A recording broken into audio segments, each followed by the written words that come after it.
Well, good morning, everybody.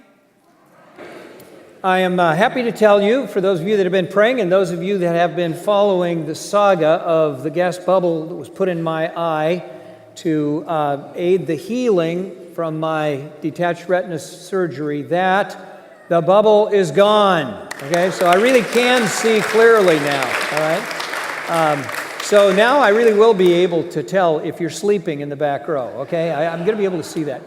But I got to tell you the story. It was supposed to last 6 to 8 weeks, and I really thought, it would probably be the front end of that. But 8 weeks came and went, and it wasn't gone. Michelle and I had planned this really awesome vacation trip to Puerto Vallarta, and that was going to be at 8.5 weeks. Well, the problem is, if there's even a tiny bit of the bubble left, you can't get on an airplane. So it became evident towards the end of the week that it wasn't going to happen, and I wasn't going to be able to go on that trip. And of course, Michelle still wanted to go. So early Thursday morning, we woke up our daughter, Marissa, and I said, Marissa, I have some kind of bad news for you. I'm not going to be able to go to Mexico, and we were just wondering if you might be willing to take my place. But I know you have lots of plans. She said, I can change them. And she was, as you could tell, boy, and I was sad, that I wouldn't get to go. And Marissa's like, yes, I love it. So as you can tell, I don't get much sympathy around my house. But a little bit of a shout out to Alaska Airlines, because they agreed to transfer the ticket to Marissa, and I just had to pay the change of ticket fee. I didn't have to pay the much higher fee that you have to pay for a ticket when you try to buy it the day before the flight, right? And so they just said, well, we don't usually do this, but we're going to do this as a courtesy to you. Wasn't that great? And then they said to me, but please don't tell anyone. Okay, so you're all sworn to secrecy on that one. So here we are in the late summer, what is called the dog days of summer, and we're getting ready for the year ahead with a series we're calling the KCC, God is Calling Us to Be. And what we're really doing here is revisiting the 5 key initiatives that we wrote into our strategic plan. We as a congregation wrote this back in 2009, and we said this is a 5-year plan, so these are things we want to focus on and do over the course of the next 5 years. Now, it ends in 2014, so we're coming up on the end of it, and we'll have a leadership retreat, and we'll write a new one, but we want to make sure that this is really ingrained in us, what we're all about in ministry, so we're revisiting them. And I just thought that Pastors Jeanette and Dave did a great job last week of talking about that initiative that says we exist to connect people with the living God and with each other. And of course, what we're really talking about there are the twin responsibilities of evangelism and discipleship. But those are not separate entities. They are interconnected with each other, and they did a great job bringing out and explaining how that works. Today, we want to move on to the initiative that says KCC is a church without walls, meeting the needs of people in our community and the world as the hands and feet of Jesus. Now you can see that it's on the screen there with the other 4. It's the one that's lit up in bold and bigger print. So let's all say that together, okay? KCC is a church without walls of people in our community and the world as the hands and feet of Jesus. Okay, so now we want to talk about what that means and how we actually live that out.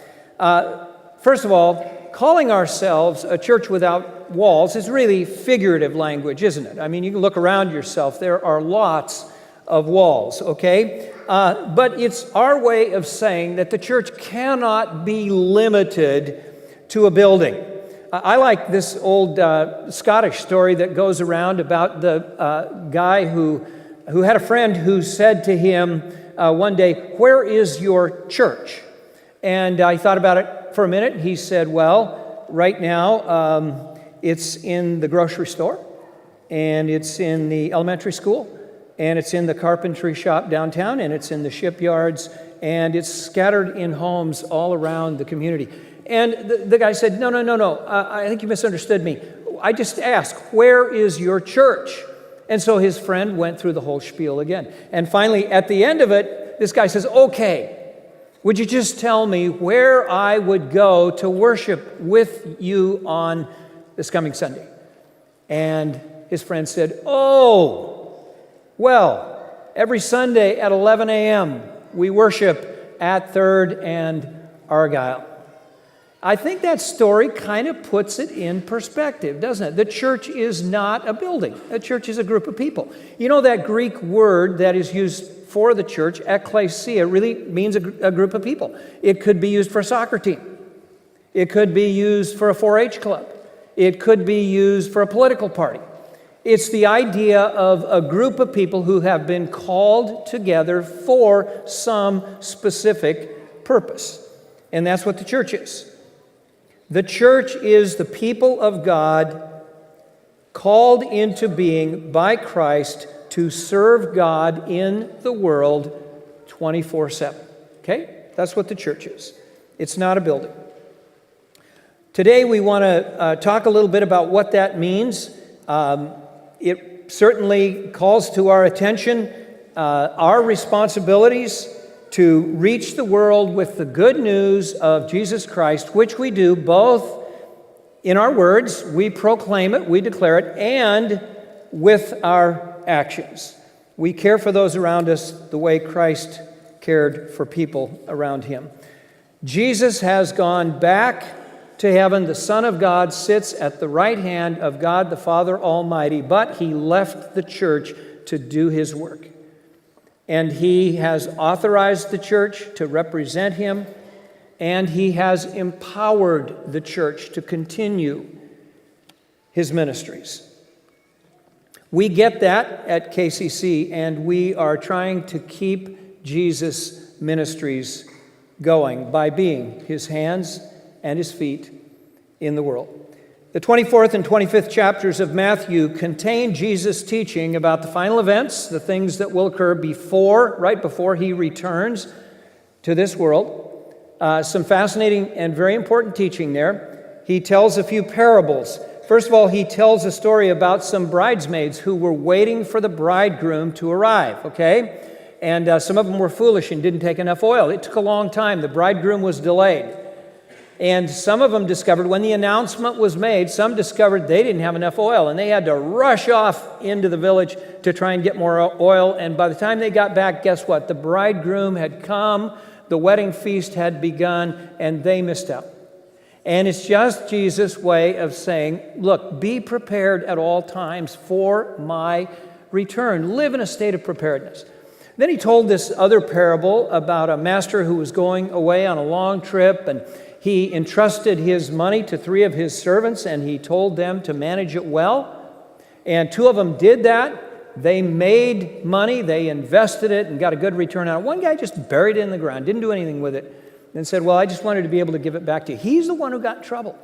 And so that's Jesus saying, hey, use what I have given you, invest it in the work of my kingdom, your gifts, your talents, whatever you have. Invest it in my kingdom so that when I come back, you can show me what you've done with all the gifts that I gave you. And then he tells about a judgment day in which all the peoples of the world will be gathered in front of Jesus, and a separation will be made, and it will be like maybe a farmer in those days would have made a separation occasionally, or perhaps at the end of the day, between the sheep and the goats. And he tells us about the criteria that will be used to make this separation. Those who are chosen for places in eternity with Jesus, that's what the parable is about,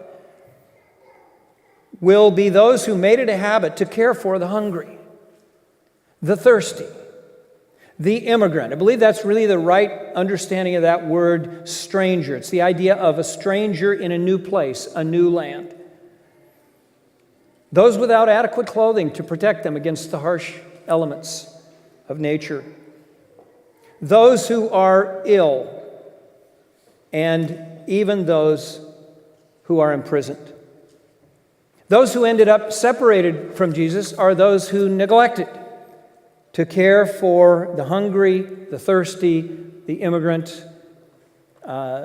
people without adequate clothing, those who are sick, and the imprisoned. This is an important parable, not only for what we learn about Judgment Day, but because it teaches us what Jesus wants from us and how to be the hands and feet of Jesus in the world while we're waiting in anticipation for his return. There are a couple of important lessons that I want to call our attention to this morning. Here's the first one. Judgment will bring surprises. Okay, now, Jesus is telling this parable, this story, really more of a simile, but he's giving it so that people won't be surprised, so that people will understand and be ready. But the biggest surprise for the hearers of this, and I think we have to include ourselves in that group because now it's made its way to us, we're hearers, is how closely Jesus identifies with people in need, how closely he identifies with the hungry and the thirsty and the immigrant and those without enough clothing and those who are ill and those who are imprisoned. Now, don't be tempted to see this in some kind of a mystical way. That's not what's going on here. He means he sees himself in solidarity with them. He feels like he's one with them. He connects with them. He understands their pain and their struggle and their hardship and their sorrow. Jesus feels it in an up-close and personal way, so that to help a person in need is really to help Jesus. And to ignore someone in need is to ignore Jesus. There have been different opinions about this parable down through the centuries as to what exactly is meant by the phrase, the least of these my brethren. And you know, the modern translations have added the word sisters, just so we all understand. It's for everybody in the church, not just men, okay? But what exactly is meant by that phrase? Now, some people have said, well, you know, that only applies to other Christians who are in need. But the majority of scholars, and I agree with them, say it means everyone. Everyone we encounter who is in need, no matter who they are or what their circumstances. We can't just limit compassionate ministry to the way that we treat other followers of Christ.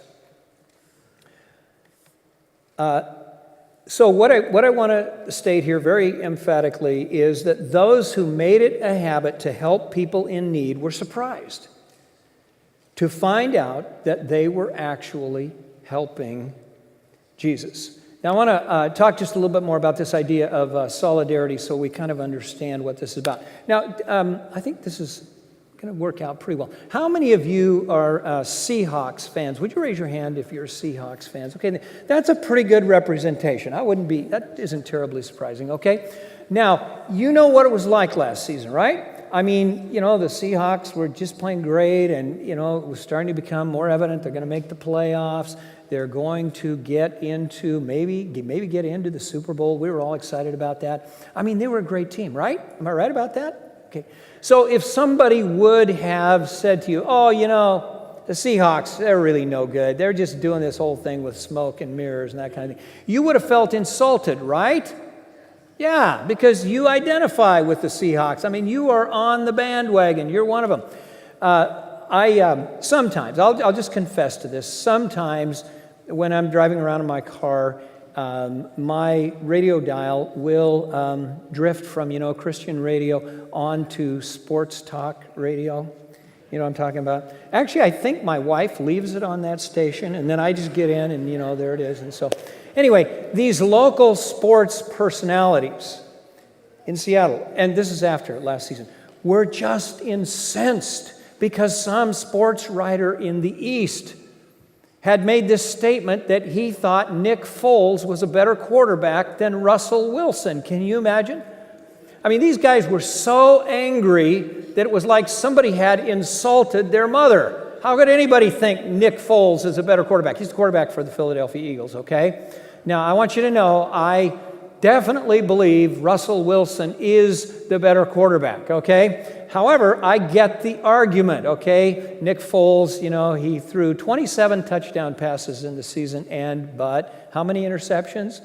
1. I think Russell Wilson threw 3 or something like that, okay? I mean, so the guy has got a great and a very accurate arm. But I mean, people were so angry that anybody would think, that there's a better quarterback out there, and at least they didn't use that swear word, Colin Kaepernick, okay? So anyway, it was somebody in the East. We can live with that. All right, that's the idea of solidarity, though. They felt so much solidarity with the Seahawks, that they just couldn't stand the fact that somebody would suggest that.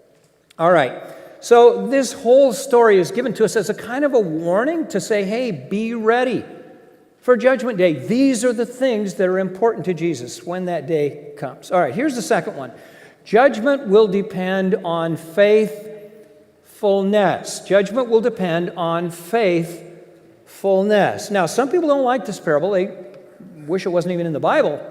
Not just because it makes them uncomfortable, because they think it suggests a kind of works righteousness. If you do enough kind and good things to help people in need, somehow when you die you can go to heaven and be with Jesus. Folks, that is not at all what it teaches, okay? Jesus always stressed, as we, oftentimes say, salvation is by grace.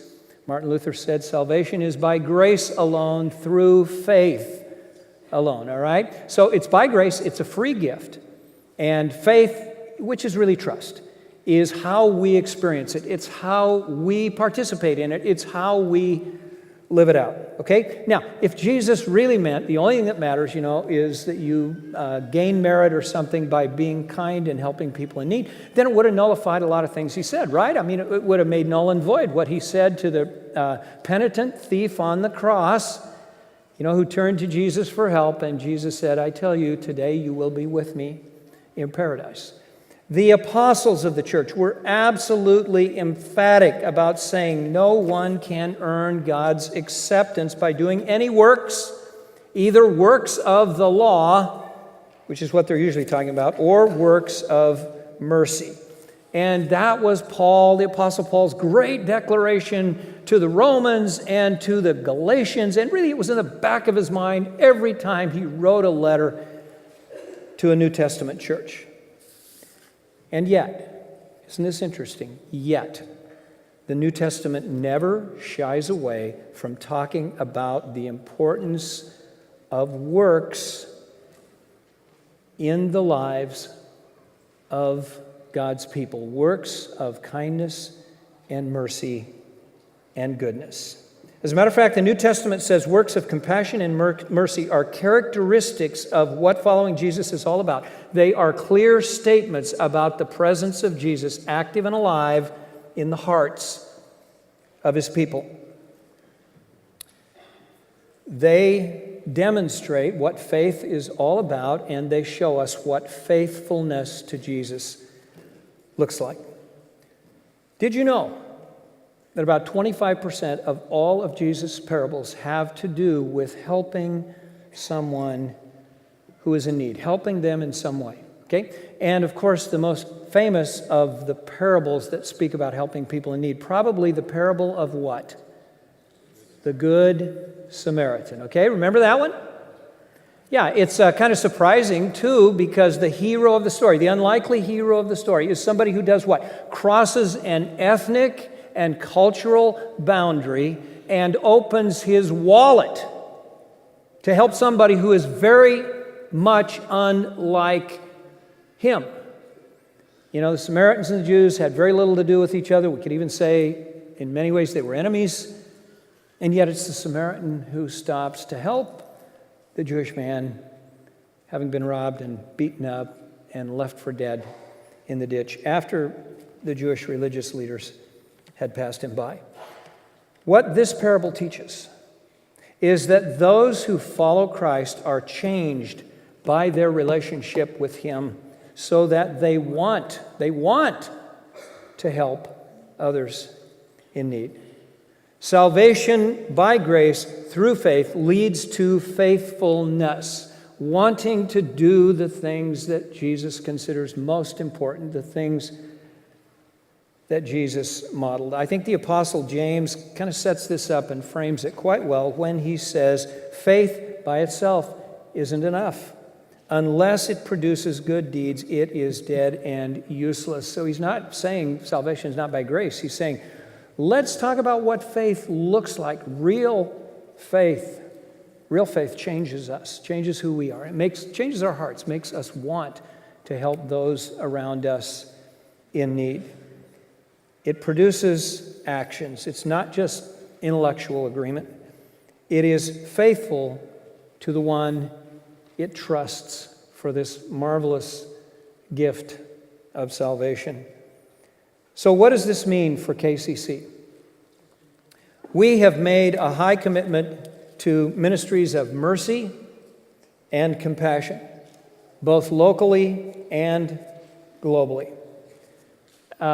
Today, we're wrapping up a school supplies drive that is intended to help refugee families as a direct fulfillment of what Jesus says about assisting those who are new, those who are immigrants.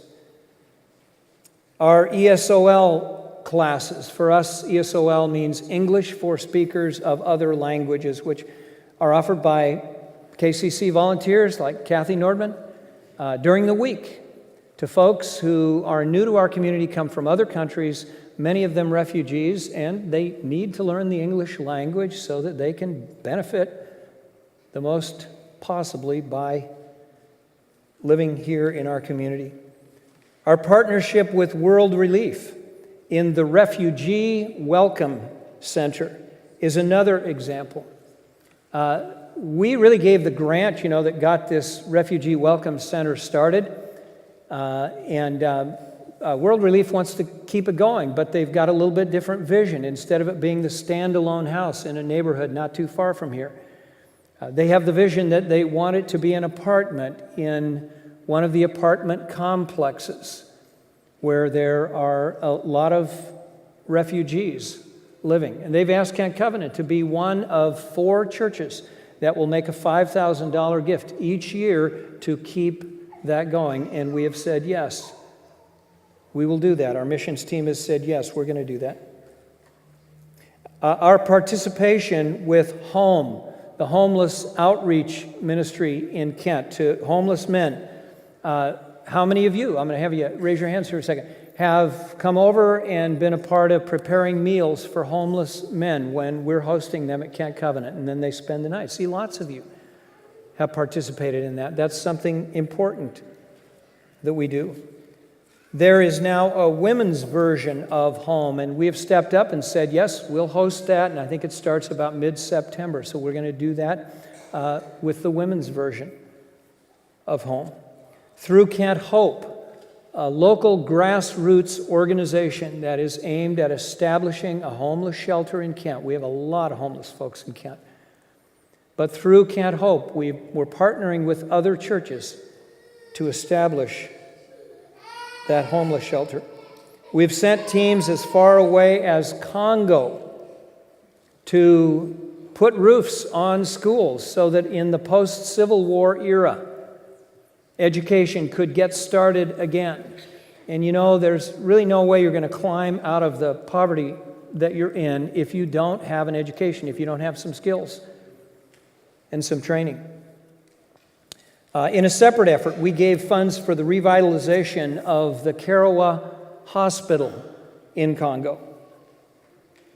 We're going to hear about new opportunities that exist in a few minutes in Congo with the Paul Carlson Partnership. Through Covenant Kids Congo, our church adopted and provides basic support for 50 children in Congo so that they'll have the basics of life, things like food and clean water and education. We have raised money for Teddy Omba, a member of our church, a former Congolese pastor, to purchase land to start an orphanage and an elementary school there. In the last 10 years, we've given money, quite a bit, for the drilling of clean water wells in Afghanistan and in Sierra Leone through our missionaries, members of our church, people who went out from among us, Van and Janice Hubbard. Their work is ongoing. They're continuing in Sierra Leone. And a clean water well has a direct impact on people's lives. Van has seen the child mortality rate in the villages where they have put in wells, particularly in Afghanistan, cut by more than half. That's the number of children that die before the age of 12. For nearly 20 years, we have participated in Prison Fellowship's Project Angel Tree, through which we purchase Christmas gifts for the children of incarcerated parents so that the kids who did not commit the crime do not have to miss out on the fun of Christmas. Through our partnership with Seattle's Union Gospel Mission, we've done a number of things over the years. We've collected socks and underwear for the homeless very recently. We have volunteers who go out each Wednesday night with what they call the search and rescue van into the Kent area, the Kent community, to try to find homeless people, to distribute blankets and hot coffee in the name of Christ. And it's been a few years now, but in 2010, we were recognized as the highest giving church in the entire area in partnership with Seattle's Union Gospel Mission. The list is long. I'm only scratching the surface. I don't want to sound like I'm boasting. Honestly, I think we can do more. I think we can do a lot more. Jesus said, "Of those to whom much has been given, much will be expected." As middle-class Americans, we have been given a whole bunch, a lot. And we understand from the Scripture what Jesus' priorities are, and we see it in the way he lived his life. Today we have a special guest with us, Merritt Sawyer. She is the executive director of the Paul Carlson Partnership, which is a covenant-affiliated missions organization dedicated to medical work and economic development in Congo and in Central Africa. The Paul Carlson Partnership was named after and inspired by the work of covenant medical doctor Paul Carlson, who went to Congo and in 1964, just a short time, I think around a year, he had been there. He was martyred in an uprising. But he was deeply loved by the people of that part of Congo and had a huge impression, made a huge impact in the lives of lots of people.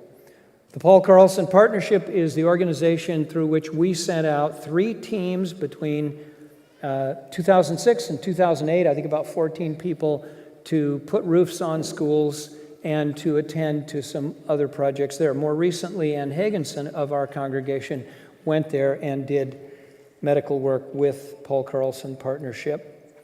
I've asked Merritt to finish the message this morning by talking about what it means to her for the church to be the hands and the feet of Jesus in the world. And I want her to talk too about how Paul Carlson Partnership is making a real difference in the lives of people. And you're going to hear more about an initiative that we have signed on, Paul Carlson Partnership, with to adopt a clinic in Congo. But for right now, I would like to ask you to join me in welcoming my friend, Merritt Sawyer. So glad you're here. What a joy to be here. This is the church. You are such a missional church. I am jealous. I understand you are in the most diverse zip code in the country. Oh my gosh, what a privilege. I wish I were here worshiping amongst you. What a privilege to be in that kind of community. And as Pastor Keith has shared, you all have sent out 3 teams with Paul Carlson Partnership. You have been such an important partner to us. And this church is known. You have a reputation. You are known as a missional church. So keep up the good work. It's just such a privilege to be here and to know this of you.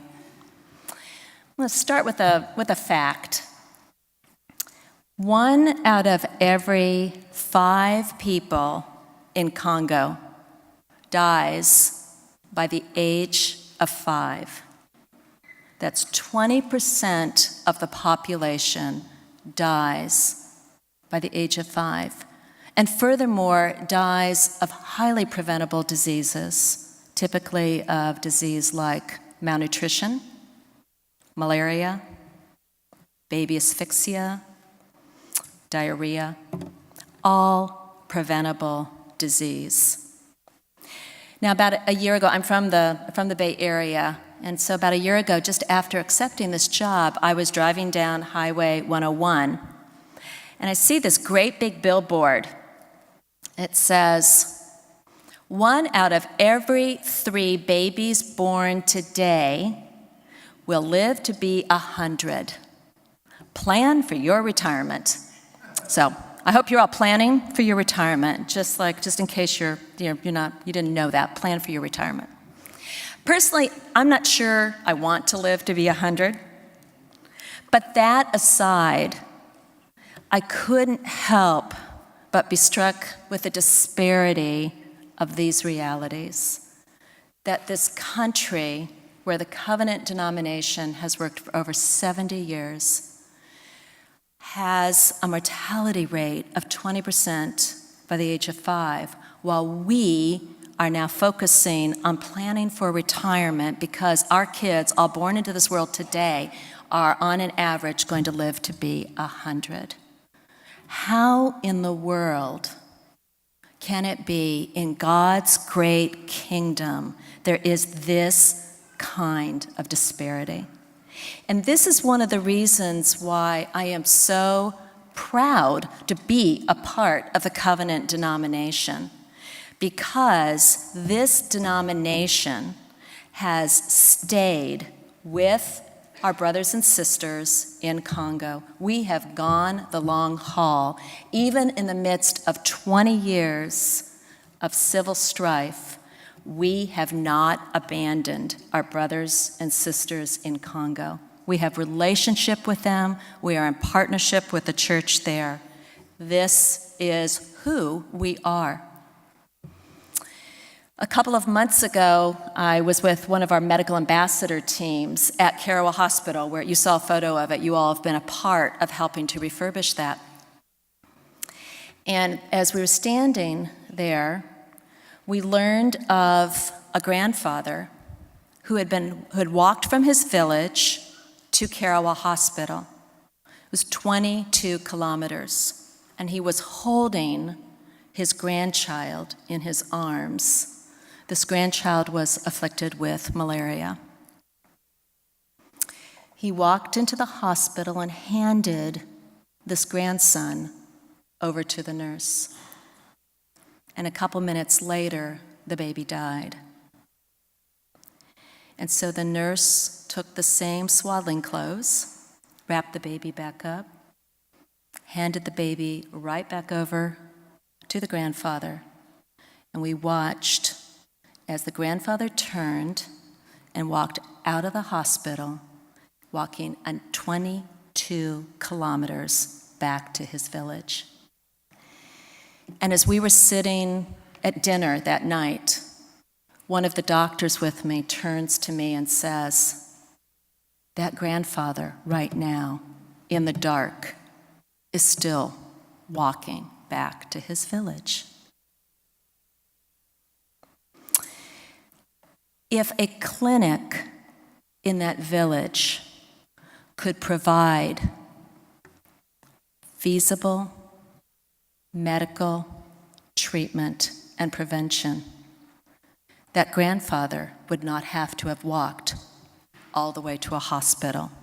The front line of medical care in Congo are the clinics that are in the villages.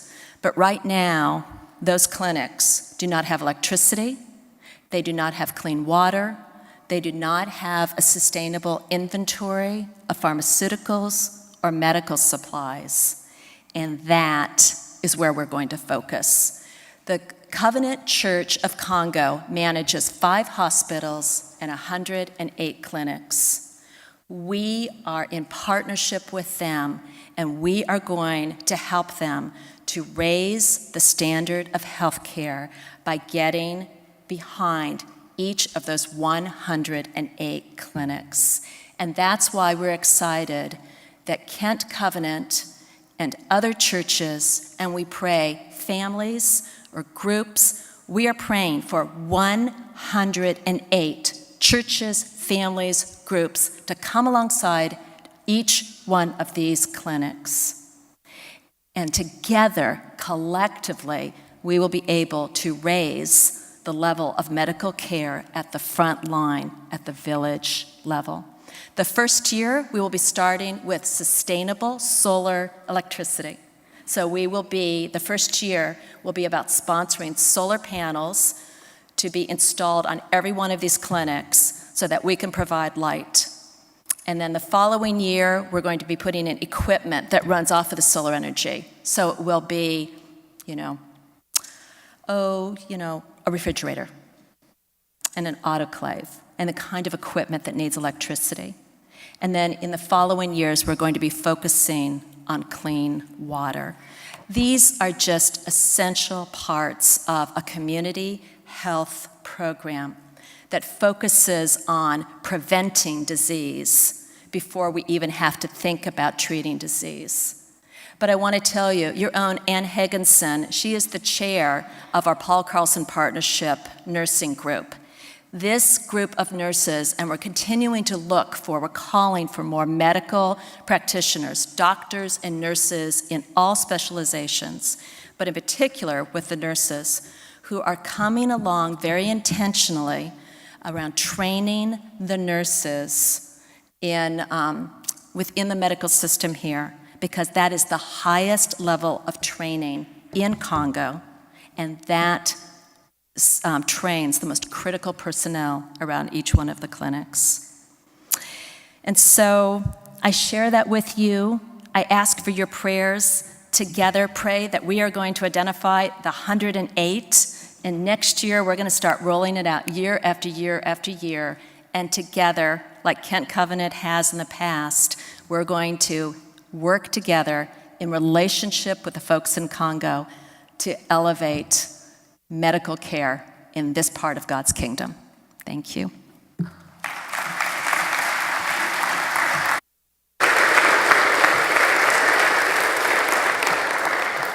We're looking forward to hearing more about the opportunity, and you will be hearing more about it as we move into the fall, and particularly as we approach Christmas with our Advent conspiracy projects. Let's join our hearts together in prayer. God, your word is really abundantly clear. Sometimes we don't receive it as clearly as it is presented to us. If we are surprised by what is important to Jesus on Judgment Day, then that is on us and not on you. You have made it clear what you want your people to be doing while we wait for Jesus' return. You have made it clear that you want us to take what we have been given and share it with those around us in need. You have given us responsibility not just for the person who lives across the street, but for the person who lives around the world. Sometimes we feel overwhelmed, but remind us that there are also many who call you Lord and follow in your ways. And there are opportunities for all of us as we pull together to have a huge impact and to make a difference. We thank you for the ways that you have blessed our lives, for the fact that this wonderful gift of salvation, which brings us into relationship with you and to life in your kingdom with all of its abundant blessings, has been given to us freely.